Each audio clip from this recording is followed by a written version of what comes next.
Hey guys, welcome back to our channel. In this tech tutorial, we're going to break down for you how you can delete your Notion workspace permanently and for good without any advanced technical skills. So let us guide you through this really quickly. Head over to Notion, log into your account, and in the first step, select the workspace you would like to delete here in the top left.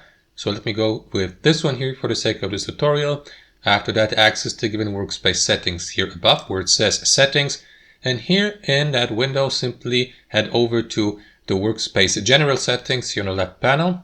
And here in your workspace settings, scroll down to the very bottom till you get to this feature here, delete entire workspace. So if you really want to do this, guys, simply click on it, confirm the deletion request by entering your workspace's name here, and confirm that by clicking on permanently delete workspace below. And that should be it, guys. Now, of course, I'm not going to do that because I would like to keep my workspace, but that's how it works in practice, guys. I hope you enjoyed this video, got some value from it, and we'll catch you later.